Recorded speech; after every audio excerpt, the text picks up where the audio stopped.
Hello, my wonderful viewers, and welcome to another episode of Betty Adams Overanalyzes. Today we are going to take a look at Chapter 3 of Kaiju number 8. And after a long, excruciating 3 weeks on the most intensive cliffhangers, thanks to Golden Week, the schedule, and just the general self-care routine of the creator, oh my goodness, this chapter was amazing. Okay, this is going to be a spoiler-free review. There might be like super minor spoilers, but this is out so early, I just want to talk about this. Oh my goodness. So the creators managed to pull another of those little corkscrew surprises out of the bag. Well, at least it was a surprise for me. I expected the story to take off right after the scene in chapter 32, but there actually is a bit of a time jump, and instead of looking at things from the perspective that we were expecting, we get a very different perspective. There is, of course, the sideways, half respectful, half resentful comments about the United States in there that you always get when you deal with the government aspect of these manga. And I was kind of amused by that. And oh my goodness, the emotions. The takeaway from this chapter is that you are going to hurt. You know that question they ask, that famous question, who hurt you?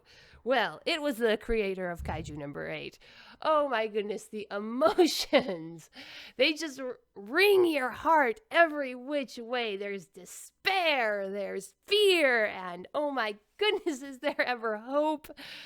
And they get you all pumped down and terrified of what's happening and terrified for everybody and their relationships. And then whammy! The creators change up the dynamics completely. This was a really good chapter.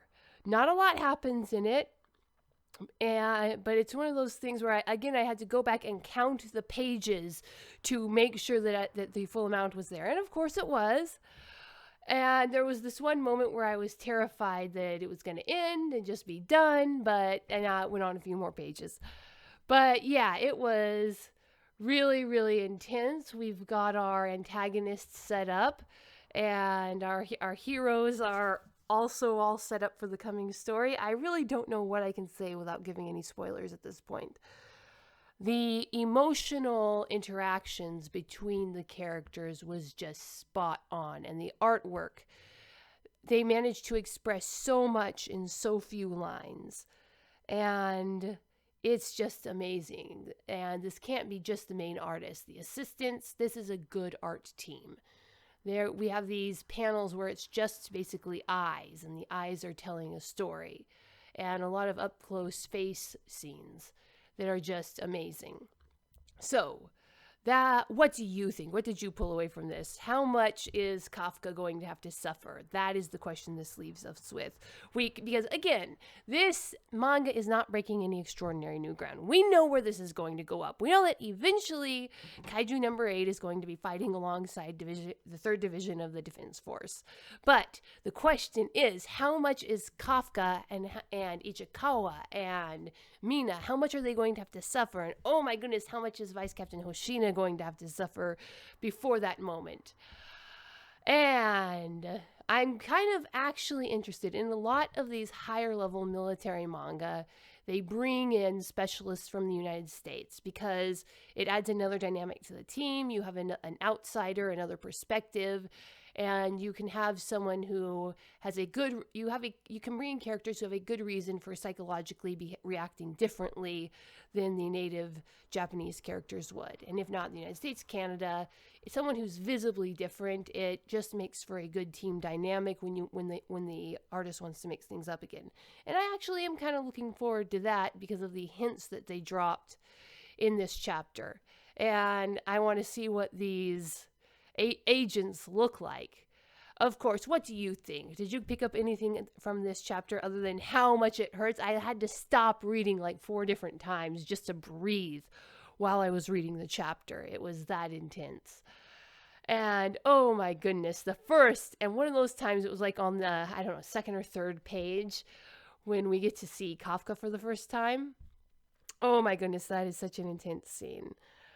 And come to think of it, it's a very, very artistically simple scene, very bare, very barren.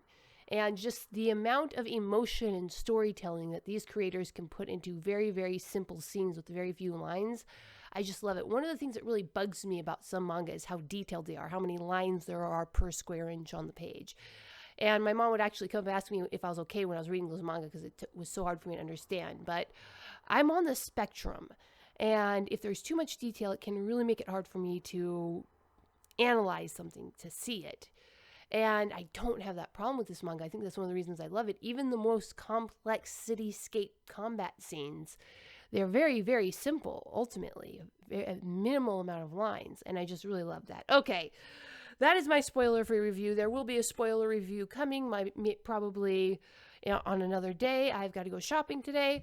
If you need something to hold you over, although I feel so impertinent promoting my stuff after reading this creators. But anyway, Humans Are Weird. I have the data, a book of human absurdity, available on Amazon, Kobo by Rakuten, Google Play, Barnes & Noble, and at personal request, you can get a signed copy. If you feel like breaking your heart so as not to pull you out of the mental mindset of this chapter, check out Dying Embers, Dragons, Aliens, and Things That Go Boom on the Night. Pretty much only available on Amazon or a signed copy from me. All right, go check those out. Tell me, what did you think of this chapter? Leave some comments down below. Hit that like and subscribe button, and peace out, my wonderful viewers.